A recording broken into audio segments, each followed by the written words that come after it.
promotion spéciale fin d'année àndandoog huile Jador ak magasin Auchan lu kenn mësta gis du jamais vu bidon 5 litres huile de tournesol raffinée qualité supérieure à 4690 francs 4690 francs 1 litre bi 990 francs voilà 290 francs Jador mooy dimbali borom kër gi mooy dimbali jigéen ñi ci waañ bi ñoo ngi xaar ba kenn nekkati fi di natt diwlin wala di ko jënd ci ay mbuus. Les magasins Auchan et l'huile de tournesol Jador vous proposent le spécial fin d'année les 5 litres d'huile de tournesol raffinée qualité supérieure à 4690 francs 1 litre à 990 wala bi nag 290 francs donc qui dit mieux Jador ak magasin Auchan ñooy bomb te ñoo xew. Jador ak sell te wóor. xéewal ci jamono munta weesu xéewal ga am ca Touba Daaru Salaam Karo bâtiment kër ak tabax bu mu mën di doon karo yo cay dem bu baaxul rek yàq nga ko ngir loolee bañ leen a dal dem leen seeti waa Touba Daaru Salaam Karo karo yu baax rafet garanti méngoo ak jamono ca Touba Daaru Salaam Karo rek la am entrepreneur yi commerçant yi yéen ñi am projet tabax kër li ngeen soxla ci karo liy taaral seeni dëkkuwaay ma nga ca Touba Daaru Salaam Karo xeetu karo ak quantité bu ngeen ci soxla bu ngeen demee am nañu ko dañu leen koy jaay ci ay njëg yu murite boole ceek lépp lu ngeen yittewoo ci wàllu sanitaire am na fa ay matériel yu taaru garanti mën a yàgg te yomb sanitaire rek bàyyil ci seen loxo li ko dalee benn fan ci weeru décembre 2017 ba fukki fan ak juróom ci weeru janvier 2018 promotion bu mag moo am ca Touba Daaru Salaam Karo lu ngeen fa jënd dañu leen di wàññil wàññu am solo ci njëg gi 20% 35% ba 45% de réduction ci njëg yi Touba Daaru Salaam Karo ñoo nga ca cité Fadia loo numéro 7 suñu numéro téléphone 33 855 06 09 33 855 06 09 Touba Daaru Salaam Karo am na it ca Thiès ak showroom bu mucc ay buñ leen fa defal ànd ak promotion bu mag ci njëg yi 20% ba 45% suñu numéro téléphone ca Thiès 33 951 30 20 33 951 30 20 Touba Daaru Salaam Karo boo fa duggee ba génn xam ne daa am karo ak karo. Nous sommes au mois de décembre, méga promo fête de fin d'année avec Motorola. Vous voulez vous faire plaisir, épater vos proches durant cette période de fête. Des prix exceptionnels vous attendent chez tous nos revendeurs sur vos modèles de smartphones préférés. Le Moto C 3G à 41 900 francs. Le Moto E4 Plus à 96 900 francs. Des smartphones de dernière génération et de qualité à des prix incroyables. N'attendez plus, rendez-vous chez vos revendeurs pour profiter des offres imbattables Motorola. Promo valable jusqu'au 31 décembre dans la limite du stock disponible. Bonne fête de fin d'année et commencez l'année 2018 avec Motorola. Offre publique de transport terrestre vers l'aéroport international Blaise Diagne. L'État du Sénégal, à travers la société Dakar Dem Dikk, met à la disposition des usagers de l'aéroport international Blaise Diagne AIBD plusieurs offres de transport public en commun à 3 niveaux. Premier niveau, 5 lignes classiques pour aller à l'aéroport international Blaise Diagne au tarif ci-après. Ligne 401, départ Yoff à 1000 francs CFA. Ligne 402, départ Thiaroye à 700 francs CFA et à 500 francs au départ de Rufisque. Ligne 403, départ Parcelles Assainies à 800 francs CFA et à 500 francs au départ de Keur Massar. Ligne 404 au départ du Palais de Justice 2, 1000 francs CFA jusqu'à l'aéroport international Blaise Diagne. Ligne 405 au départ Terminus Liberté 5, 1000 francs jusqu'à l'aéroport international Blaise Diagne. Deuxième niveau, des navettes 24 heures sur 24 au départ des terminus HLM Grand Yoff. Niveau 2, des navettes express 24 heures sur 24 au départ terminus HLM Grand Yoff. Niveau autoroute en face stade Léopold Sédar Senghor en bus climatisé à 6 000 francs et en bus non climatisé à 3 000 francs CFA. Troisième niveau, des navettes express 24 heures sur 24 au départ de Mbour et de Thiès pour les voyageurs venant des régions. À ce transport public s'ajoutent des offres de transport privé. Dakar Limousine met à la disposition des voyageurs une gamme variée de taxis de luxe à des prix abordables. Sénécar Tour met aussi des offres de transport vers Aéroport International Blaise Diagne, des bus de 25 places, 35 places, des bus climatisés avec un personnel formé pour la sécurité et des bagagistes. Au départ de la place de l'Indépendance, Virage, Terrou-Bi, King Fahd Palace, Radisson, Pullman, Ibis, Rond-Point Sarène à Mbour, Rond-Point Sali, Shell Mbour. Pour plus d'informations, appelez au 33 824 10 10, 33 859 77 77 ou sur www.demdik.com.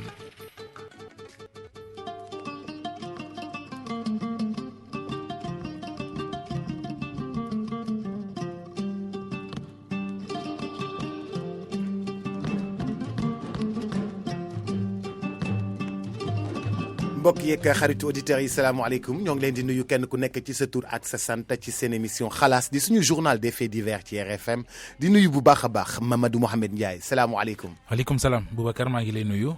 maa ngi nuyu waa Sénégal maa ngi nuyu Mamadou Ndoye Bane.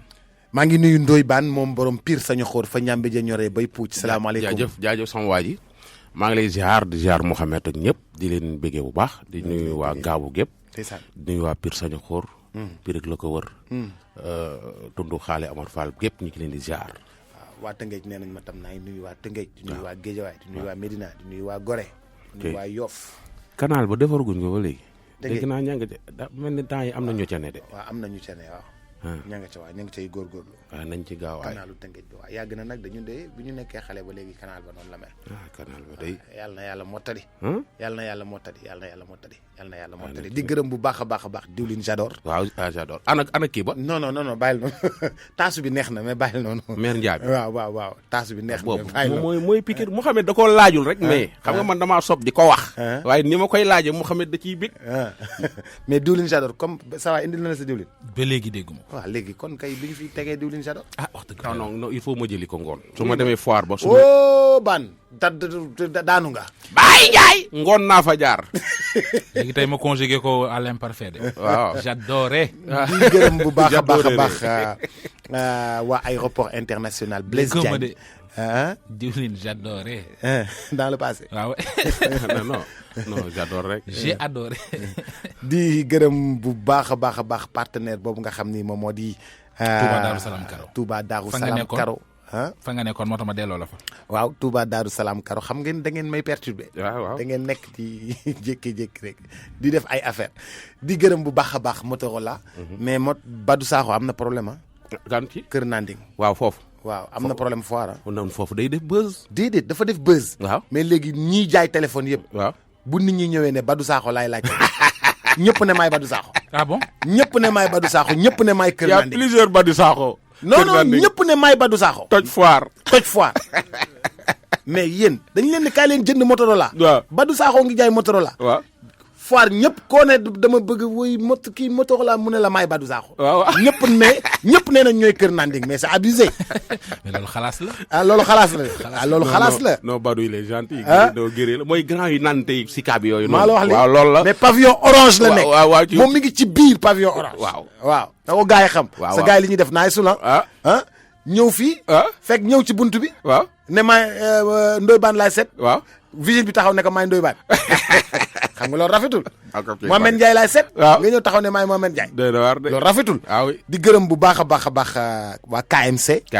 di gërëm bu baax a baax waa marché Alizé. di rafetlu bu baax a baax gungeeg Paplo. di Bas multimédia store. nee na moom tamit mooy Badou Sakho. mais oui.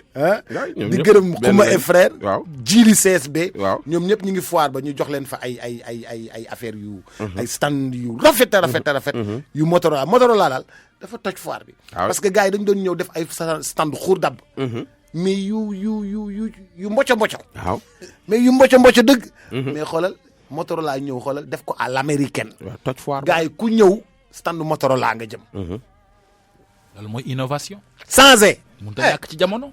loolu la de jamono moom boo ñëwee bëgg jàpp benn yëf rek. gars yi bu ñu la fa fekkee. Motorola mi ngi mel ni ku fi def ay kii de te pourtant affaire bi bi ñu ko commencé léegi. yàggul de motagul 6 mois de. mais toj na réew mi de. 2017 bii. waaw Motorola ko moom. fu ñuy tàmbalee. portable de l'année. kii daal bala ñëw ci express yi. xam nga nit ku nekk soo réerlee nag da ngay laaj. ñëw fii ci xalaas laaj. maamu Mouhamed Ndiaye gii daa am lu mu réerle. te Mouhamed Ndiaye waaw. wax dëgg yàlla dafa am lu mu réere kon boog dañ koy traité comme ni ñuy traité ñëpp. boobu su déglu ko. ok. salaamaaleykum. yéen waa Ndiambour Fami. ñi demoon ci ndajem Japan Ndiaye ma. ku ci gis bi dangum ñebbe bu mu moomul. man fa Diop Ndiaye maa ko moom Touba Darou Marnaan dama koy laajte nag ndax dama ko laaj waroon ba tey xamu kana ko ña demoon ci oto laa ko dugaloon ci xamu ko fep ko génne ku mu nekk sa wata daal muy sam ñu dijj ñi nuroog maram penda ta du maram penda sama bidon lan ma réer bidon. bidongu ñebbe. bidongu ñebbe. waaw dafa bay ñebbe. waaw xolli ñebbe ji jël ñebbe ji dugal ko ci bidon. ay bidon 5 litres yooyu. waaw ba pare bidon 5 litres yi ñebbe ji réer. mu ni bii. maamu Mamadou Mamadou Ndiaye. waaw bidongu ñebbe daal dafa réer. ñu ku for bidongu ñebbe rek. ñebbe ji ku muy nirool. maram penda xaw ma. non c'est que ñebbe ju marron jooju la. waaw maram penda ñebbe ju maram penda. léegi dafa bay ñebbe ba pare jël ko def ko ci xam nga ñebbe dafa sew. nga jël da ngay bañ mu tasaaroo nga jël ko def ko ci bidon. waaw tëj bidon bi. waaw léegi di tukki dugal ko ci oto bi. bidon ñebbe ba réer. waaw xam nga moom tey Mamadou Mohamed Ndiaye ak Bass multimédia store ñoo bokk maam. waaw donc seen maam ñoom ñaar da ñebbeem réer. léegi comme ñëpp dañuy ñëw. waaw di ku réer la di annoncé. waaw ñi naan sama caabi oto. waaw moom bidon ñebbeem réer. waaw bidon ñebbeem réer. ma ñebbe meer bi ko lekk du la jig de. buñ koy monté dama. ñebbe bu ñu bay. waaw saxal. waaw xaar ba mu ñor. waaw nga jël ñebbe. waaw huit. waaw dindi. dajale doom yi ñebbe yi. coono bi ci def ci bidon. bidon ba réer. ay yow li nga bay at bi mu réer at mi yëpp réer di. bidon 5 litres. investissement la de. investissement bu wóor. ñebbe mooy ji comme waa ji réeroon màggalu Touba rek. waaw. mooy waaw ndaw ki waa ji réer. waaw xam nga waa ji dafa réer. dafa dugg kër gu mu dugg. ñu togg fa soos. xam nga bernde yi Touba. waaw kër gu mu dugg ñu togg soos. kër gu mu dugg ñu togg soos. waaw kër gu mu dugg lekk soos. kër gu mu dugg lekk soos. lekk soos xam nga Touba yëpp muy wër di lekk soos. muy miir. muy génn miir réer ñu for ko yóbbu ko ci police bi policier bi ne ko foo dëkk mu ne kër gi am soos. xanaa mbokku Mbagnick Ndiaye. mbokk Mbagnick Ndiaye la. sa waa ji kër gi am soos. kër gi am soos laa dëkk gars yi ne ko mais wuy ma doo gaaw a feeñ de parce que kër yëpp am soos. maire bi it day. ñebbeem ji bala nga xam ne mooy ñebbe ji am mooy ñebbe yi ngay boole. cerey baase. waaw. xam nga cerey baase bi ñu def ñebbe yi bàyyi ngañ. ñebbe maram kii la de. maram penda waaye am na ñebbe yi bàyyi ngañ joo xam ni soo ko mais soo ko ñebbe maram baasee penda jaa dàq de. lay meer ndooy bokk. wuy ma yàlla bu mu doon ñebbe bu bees. waaw ba nga roti ko ak yàpp.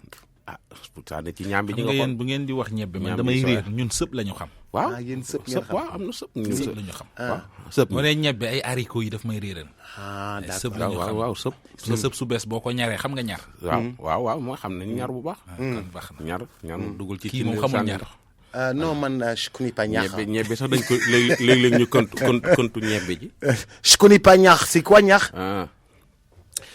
c'est quoi ñax. ouais. naa la ko wax bu ñu génnee. waaw ñax tu me diras c'est quoi ñax allez on y va. bon fu ñu tàmbalee. kii. mooy li mu la doon wax démb rek. waaw wuy ma. ban waaw. doxalal Saliou.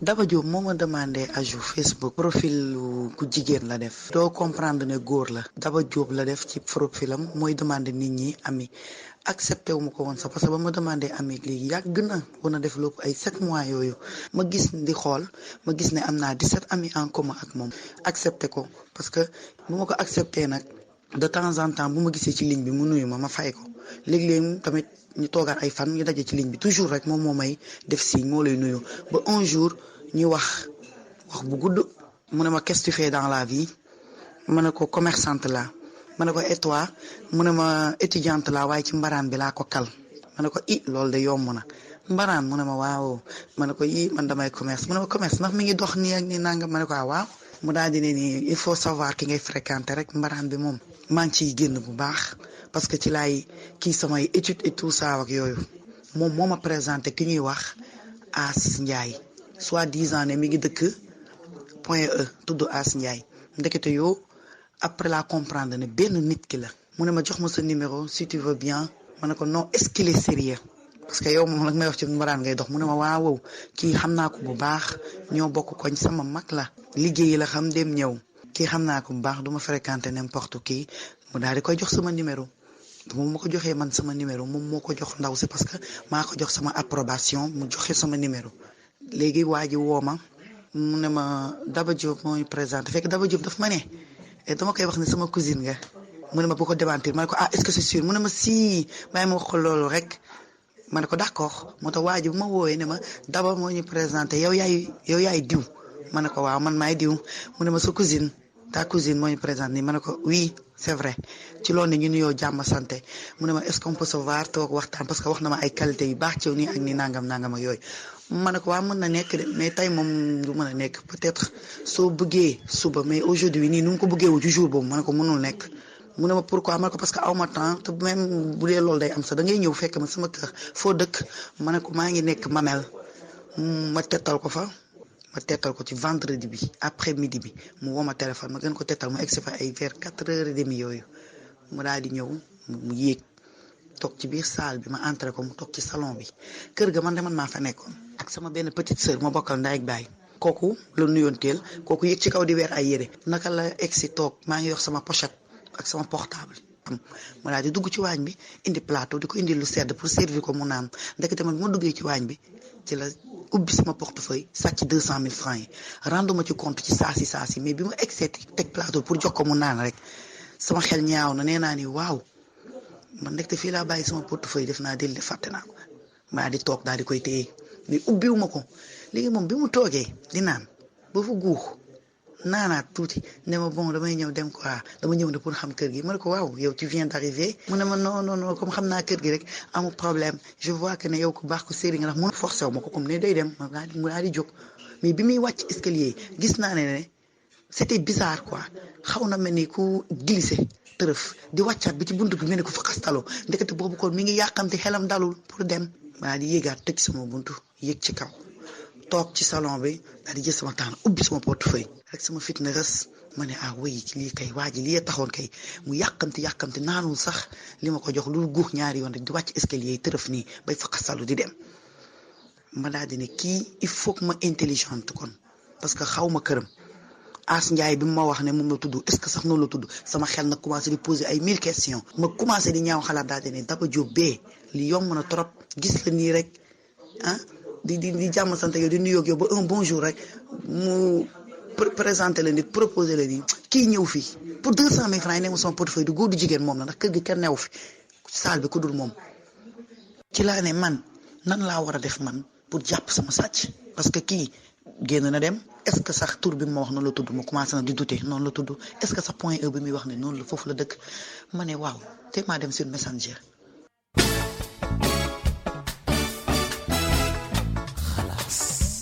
est-ce que yi bari na de. fi ngay mooy li ngay tere. li ma déet bu ko dagg. est-ce que yi bari na de. soxla nga réponse est-ce que yooyu. soxla nga baat soxla nga ko. waaw soo ñëpp a ko soxla kay. ay ca Saliou.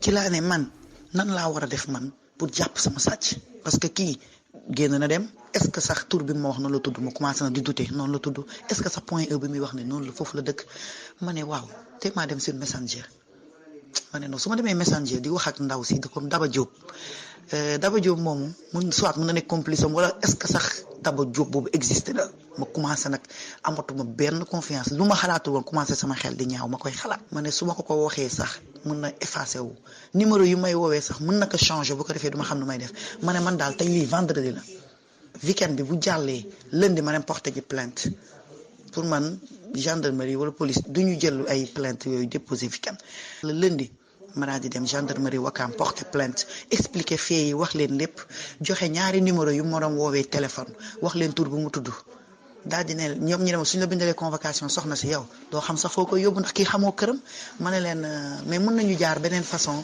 jël numéro yi ay numéro am yóbbu ko Sonatel ngeen localiser ko ci jàppee ko noonu ñu ne ma waaw ba tey loolu mën na nekk mais day jël temps ma ne leen ba tey bëgg naa kii di xam naa ne yàgg na def lii yenn gendarme ne ma est-ce que boo ko invité dina ñëw fexeel nga iriwaat ko ma ne ko man kii ñemetuma ko iri suñu kër googu parce que kii mën na nekk gang kii mën na nekk groupe opéré kër gi ñëw xool lieu yi jaay plan kër gi bés ñu defal ñu bagage foofu te bu boobaa dina gën a metti 200 000 francs ba un jour kii damaa bëgg mu am confiance ci man damaa bëgg mu jàpp ne ba lii passé ba mu fàtte ma jox ko rendez-vous ne ko dañuy ubbi stand foire damay dem Ecobank si tu veux nga fekk ma foofu ay 17 heures dafa am xaalis ma war a retiré man sama tante bi dañuy jëli stand ndax moom commerçante bu mag la day tukki di dem ci dëkk yi di ñëw et puis man maay adjoint am bras droit am affaire xaalis sama yëpp man maa koy gérer donc dañuy soxla stand entre 800 ba 900 000 à la fois parce que stand bu mag la ñu bëgg mu ne waaye te ngeen maa jël boog ma leen di liggéeyal noonu boobu rek man xam naa ni lay ambitieux moo tax ma teg dil boobu wax ko loolu ma ne ko ñi jël la yow ngay liggéey doo am suñu temps doo am suñu jot ñun ay commerçante lañ man 3 heures fa la ma fekk ak samay frère ñu daal di tas taxaw ci ay coin ànd ak tam samay sœur ñoom décrire naa leen nu mu mel ne dafa njool kanam gi yaatu nii te sew taxaw noonu foofu tuuti rek mu daal di ñëw ba mu ñëwee mu nuyu ma nuyu ko ñi ma àndal gis nañ ko mu ne ma waaw mais mun nañu jàdd toog fenn waxtaan tuuti mu ne ko jàdd comme fan mu ne ma nii fii mooy fi ma doon bëgg a jàdd noonu moom mu avancé ndekete moom daf ma jàdd la noonu pour écarter wu ci man tuuti di tourner waat di xool ndax man ànduma ak nit comme moom il est suspect moom dara am leeru dafa louche loolu tax muy xool ndax man dutewu ma ci moom wala lii nooy na wala nooyul daal di tourner naka la gis ne ñi ngi dox ci kawam di ko bëgg a fekk si rek si la dëgër ay tànkam rek mel ni ko wax téléphone rek di daw ñu koy dàq ji ba jàpp ko ci benn mu dugg ci benn kër tëb ñu fekk ko foofu.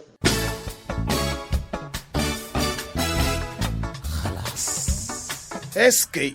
Zal bu ko daggee fi kii jaase bu ko daggee fii waay. est-ce que. histoire bi yemul foofu de. non. bi ñu toppee waa ji dàq ko ba mu dugg ci kër gi. waaw ñu jàpp ko. waaw xam nga duñ ko jàpp rek bàyyi ko. waaw. waa ji paaka bi mu yoroon. waaw xam nga lu ko taxoon a jóg. waa ji bi ñu demee gendarmerie xam nga lu mu fa def. 200 000 yi mu jëloon ci xale bu jigéen bi xam nga fu mu mujj. jox ñu.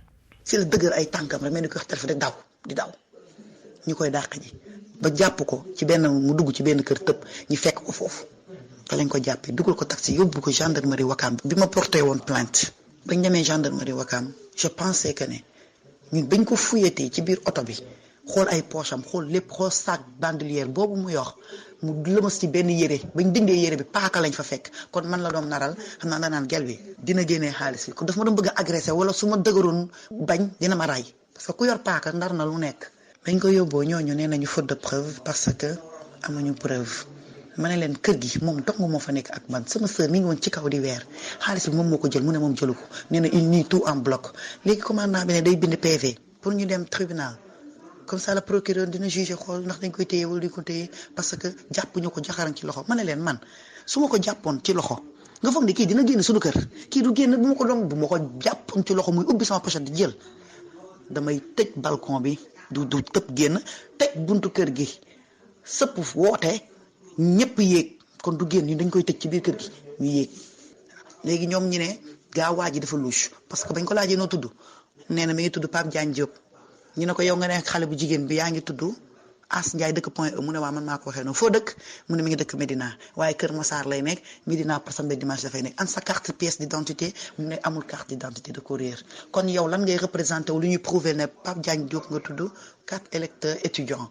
ñu xool mu génnee ko ñu ne ko lii du carte électeur étudiant parce que lii 2014 la yàgg na yow doo étudiant mu ne ankay étudiant la di lim yeneen tur naan nañ leen dem Médina nañ laajte leen nii ak nii kii sàcc ma ko mais weddi na ba set ñi laaj ko paaka bi nga yoroon pour la mu ne sama sac bi dama ko abaloon sama benn xarit waxturu xaritam boobu looloo tax kon ba ma ko delloowee te xooluma sac bi xam naa ci la paaka bi nekk ma ne leen ngeen baal ma man bëgguma jàngal kenn seen liggéey mais kii bu leen ko bàyyi nii mu dem dafa yomb suba ngeen ma wax mardi ma ñëw 10 heures ngeen bind PV bu ñu convoqué ñu mais kii bu leen ko bàyyee mu dem suba du mus a ñëw gendarme ne mademoiselle yow lan nga foog nga yaakaar ne du ñëw ma ne ko kii du mus a ñëw rien ne l'oblige à revenir su xasee ba génn fii ay fenam la yor ak argument bu génnee fii dootul dëggaat fii tànk te loolu moo am bi ma demee mardi ànd ak samay sœur sama frère ñi fekkee wa ñu musul ñëw xaar nañ ko 10 heures et demi laa fa egg gendarmerie Wakam ba 1 heure moins ma daal di dugg gis adjoint commandant bi expliqué ko ñëw ma ne ko te ay numéro privé lundi ci guddi googu yëpp bi ñu jógee fii xam naa ay 23 heures ngeen ko bàyyi ndax man maa ngi egsi fii ay 10 heures sama kër mi ngi doon woote jëluma muy woote jëluma benn instant ma décroché ko numéro privé nag lañ ma doon woowee wootuma ci numéro am yooyu parce que xam na ne numéro am yooyu yëpp mi ngi police mu may woo ci numéro privé ba ma woowee ci numéro privé benn appel bi laa décroché bañ ko décroché mu ne ma yow la ñuy waxal yow diw li nga def As Ndiaye nga yaakaar ne day sedd noonu dinañ la def bu ko raw yaag sa groupe surtout yow moomu yow mii mu amal affaire yow mi ko def piège démasqué ko dinañ la ray te doo ci génnee noonu ma daal di xàkkataay daal di rëy coupé sama téléphone waxuma leen dara te ba ma eggee mardi ñëwul ay 1 heure wax naa ko adjoint commandant bi ne ma bon ma ne ko woy mu ne ma numéro lan la ma ne ko privé la wan ko appel yëpp c'était 17 appels ñi may sonal ci guddi gi mardi bi sax doon nañ ma woo mais ba ñu xamee ne heure bi war naa nekk police war naa nekk gendarmerie dofuñu woowu ñu ma ci léegi gendarme daal di koy woo téléphone ne ko yow Pape Diop fan nga nekk lu tax ñëwoo gisuñu la mu ne dinaa ñëw 4 heures ak samay parents mu ne ko bon mu ne ko waaw ma ne kooku man maa ngi dem damaa yor liggéey jàmbur te démb liggéeyuma lundi bi yëpp ndax def ko piège moom jàpp ko tey tamit du ma fi toog di perdre une journée te du ma ko liggéey damay dem ndax man sama liggéey boobu ci ay heure lañ may fay damay dem sama yoon. mu ne ma naa la jox sama numéro mademoiselle nga woo ma à 15h30 ma ne ko d'accord woowu ma leen parce que defuñu seen liggéey bàyyi nañ ko kii musul dëgg foofu tànk musul ñëw doon wax di ko neex rek naan dinaa ñëw 16h ak samay parents ponkalu magum jëmm bu day ni moom.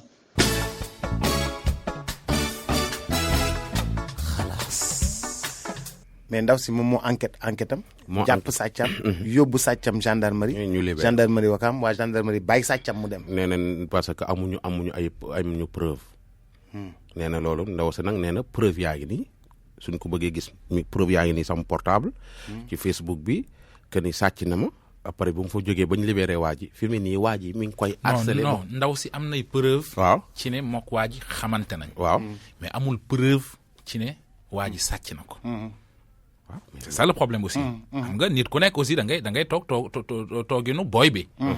man personnellement je suis convaincu que li ñu koy ji ñëpp moo ko def. waaw mais xam nga yoon du tegu foofu. nee na commandant bi dane ko. ñu jël PV bi yóbbul procureur. moom mu àtte leen. loolu mooy procédure bi. il est établi maanaam feeñ na ne maanaam lu wér péng la ci ne. waa jooju. xaw ma as jóob la xaw ma. njublang la. jaar na ci Facebook bi. njublang na femme bi. teg na ko dil ñoor na ko dem na yoonam.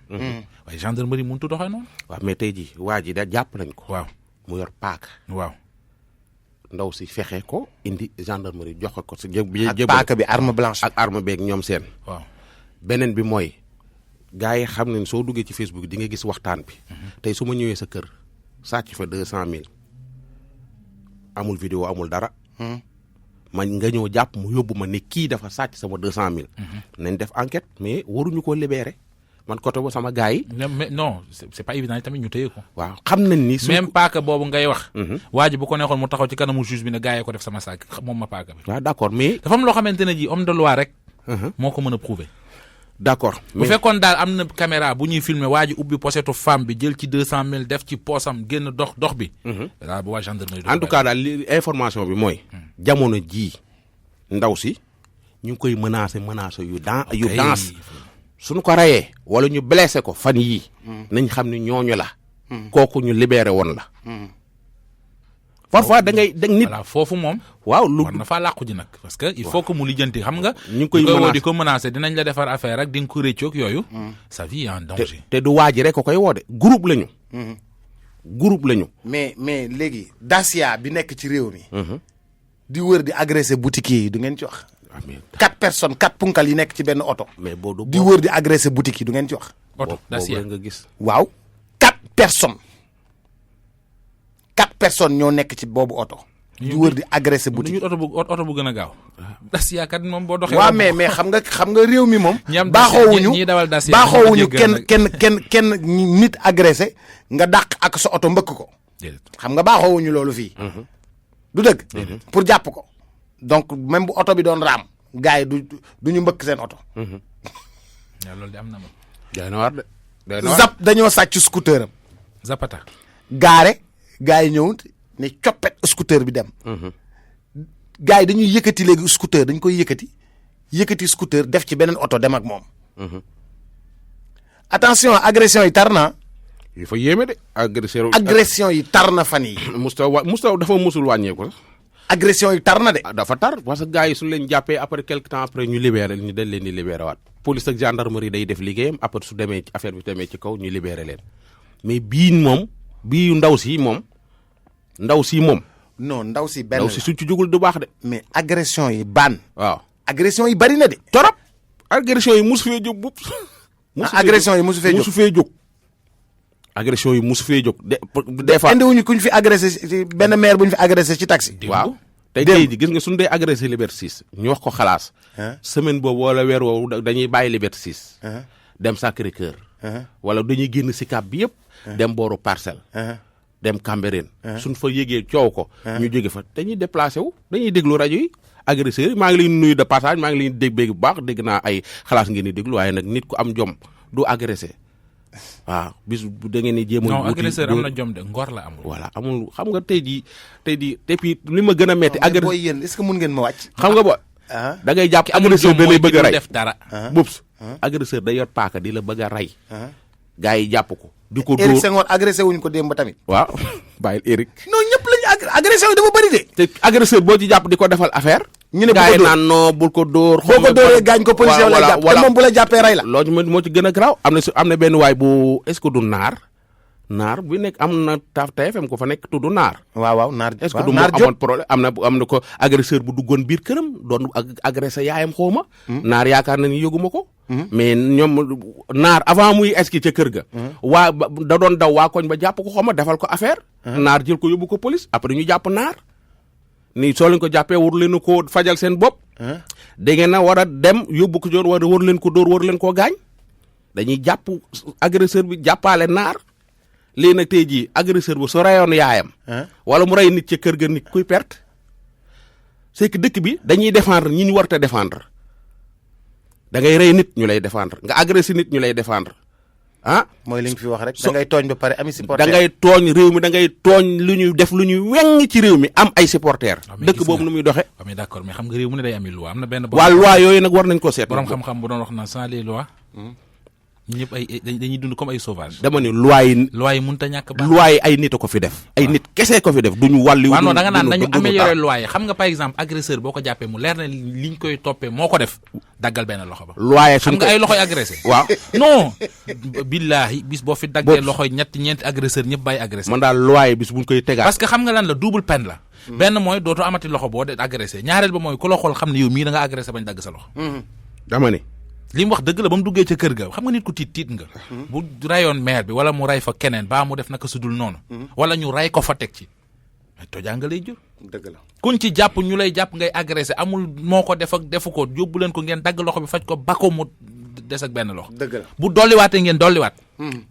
gis nga loi yi suñ koy tegati bëgg naa ñu wooma yow mi waaw xanaa bokkuma ci réew mi ban bàyyi ma waay yow ban wàcc ngeen lu tax wàcc waa dara waaw mais soo dañuy woo ñoo xam ne dañuy def dafa am non dañ fay nekk di défendre loo xam ne ñoo xam ne kenn war leen a défendre dafa am ay commission yoo xam ne ay experts juridiques ñoo ci nekk mais ay nit rek lañu loi yi duñu ko dama ne jeex na émission bi jeex na ay nit lañu gars yi émission bi jeex na non du mën a jeexa noonu de non émission bi loi yi il faut ñu wooñu ñu dem fekke fa ñuy teg loi yi ci réew mi lañ bokk jàpp kar benn Pape Doudou agressé ko ba pare nga dem porter plainte après 2 jours après nga gis agresseur bi agressé Pape Doudou ngay ni daje ci dëkk bi nga gis ki rey sa baay xam nga ñun amuñu moyen wu tëj ko di ko jox mu lekk di ko jox mu naan waaw d'accord mais te ki rey sa papa day rey sa papa ba pare nekk ci dëkk bii dox ñu naan droit de l'homme waaye ki dee moom amul droit amul benn droit moom amul droit mais reykatu nit bi moom am na droit dañ koy défendre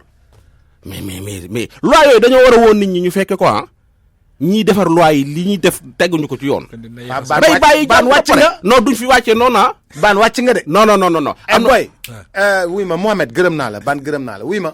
tegal publicité yow baan wàcc na. loi yi nañ woon nit ñi ñu fekke fañ koy tegee rey bàyyi jàmbur pare doxa doon ci dëkk bi soo waxee ñu naan la loi ak droit de l'homme ñiy def droit de l'homme su fekkoon ñoom seen papa leen rey est-ce que dinañ nangu lool ñi teg loi yi est-ce que su non c'est vrai waaw booy publicité non xéewal ci jamono munta weesu xéewal ga am ca Touba Daaru Salaam Karo bâtiment kër ak tabax bu mu mën di doon karo ya cay dem bu baaxul rek yàq nga ko ngir loolee bañ leen a dal dem leen seeti waa Touba Daaru Salaam Karo